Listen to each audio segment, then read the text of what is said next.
पहली बात अपने नबी से मोहब्बत सिखाओ। दूसरी बात इन्हें मेरे अहले बैत से मोहब्बत सिखाओ। ये औलाद है, इतरत है, तो अहले बैत से मोहब्बत ये बड़ी ज़रूरी है, बहुत ज़रूरी है। अहले बैत में मौला कायनात हज़रत अली करमुल्लाहु ताला वजुल करीम है, फ़ातिमा ज़हरा रज़ी अल्लाह ताला अन्हा है। आपके घर में बेटियां हैं, बहनें हैं, बीवी है, माँ है। आम तौर पे इनकी इस्लाह का बंदोबस्त नहीं होता। आप तो चलो चल के मस्जिद में आके बैठ गए, वो कैसे इस्लाह होगी उनकी। किताब में हर साल पढ़ता हूँ मुहर्रम के दिनों में, सैयदा खातून जन्नत के नाम से दावत इस्लामी ने इसको शाया किया है।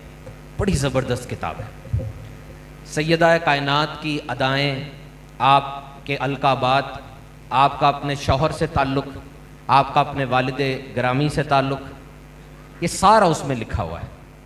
तो इनको बताएं कि शौहर के साथ क्या ताल्लुक़ होना चाहिए, ये बीवी को पता हो। जैसा ताल्लुक़ फ़ातिमा ज़हरा का मौला कायनात हज़रत अली के साथ था, ऐसा तो किसी का किसी के साथ नहीं हो सकता।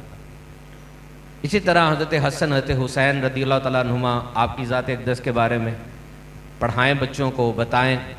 याद रखें, जब भी बच्चे को समझाना होता है ना, या ख़ुद समझना होता है, उसके लिए माहौल बहुत ज़रूरी होता है। किताबें मुख्तलिफ हैं, कुछ लोग इस पर इसरार करते हैं कि सिर्फ किताब के ज़रिए पढ़ लिया जाए तो इंसान पे असर हो जाता है, लेकिन ज़्यादातर लोग वो इस पर मुत्तफ़िक हैं कि पढ़ाई से तब्दीली नहीं आती, तब्दीली माहौल से आती है।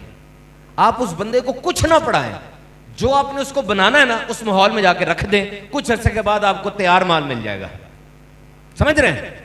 एक बंदा है, वो बिल्कुल शरीफ सा है, मुझे 20 साल हो गए ये बड़े बड़े तालीमी इदारों में, King Edward medical college, UVT, Punjab university में नेकी की दावत देते हुए। वो गांव गोट से, पिंड से कोई बच्चा आता है, मैट्रिक का पेपर देने के बाद, इंटर किया उसने, ज़हीन होता है लेकिन सादा सा होता है, उसको नहीं पता लाहौर शहर का भी। वो आता है, डर डर के मिल रहा होता है, और 2-4 माह के बाद उसको लाहौर की हवा लग जाती है, जनाब उड़ रहा होता है फुल। माहौल दे दो उसको, ये एक बैलेंस्ड फॉर्मूला है। उसको माहौल दे दोगे, जिस माहौल में रखोगे वही चीज बन जाएगी। तो मेरे मोहतरम सामीन कराम, ये माहौल ये बड़ा जरूरी है। तो तीसरी बात जो मेरे आका अलैहिस्सलाम ने फरमाई, अपने बच्चों को कुरान मजीद की तालीम दो।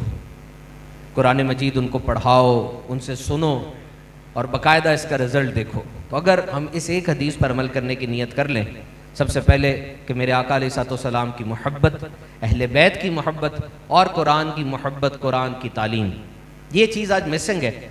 अगर आज हम अपने बड़ों में, अपने छोटों में देखें, चले छोटे तो बच्चे हैं, इनके ऊपर हो जाता है, लेकिन बड़ों का मामला मुख्तलिफ होता है।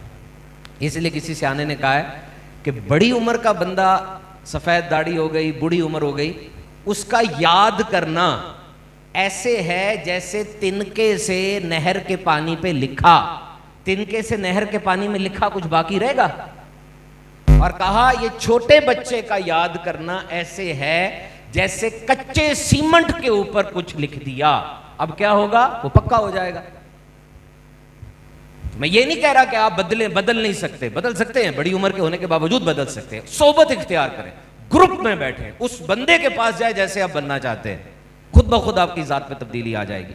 दावत इस्लामी का मुश्कबार मदनी माहौल हमें यही सिखाता है। आज आप देख रहे हैं कि पूरी दुनिया के अंदर दावत इस्लामी का काम कितना बढ़ता चला जा रहा है। दावत इस्लामी हमें कीदे की दुरुस्तगी सिखाती है। अल्हम्दुलिल्लाह, जिस तरह भाई अभी नारा लगा रहे थे, हर साहबी नबी जन्नती जन्नती, हमें यह सिखाती है कि अल्लाह का खौफ, उसके हबीब का इश्क, सहाबा कराम की अकीदत व मोहब्बत, अहले बैत, उनका ताल्लुक़ हमारे साथ क्या है। हर एक का पैरामीटर है, याद रखिएगा, हर एक का एक पैरामीटर है, हर एक की एक बाउंड्री होती है। आपको किसी को उस बाउंड्री से कम भी नहीं करना, ज्यादा भी नहीं करना, ये हमें पता होना चाहिए।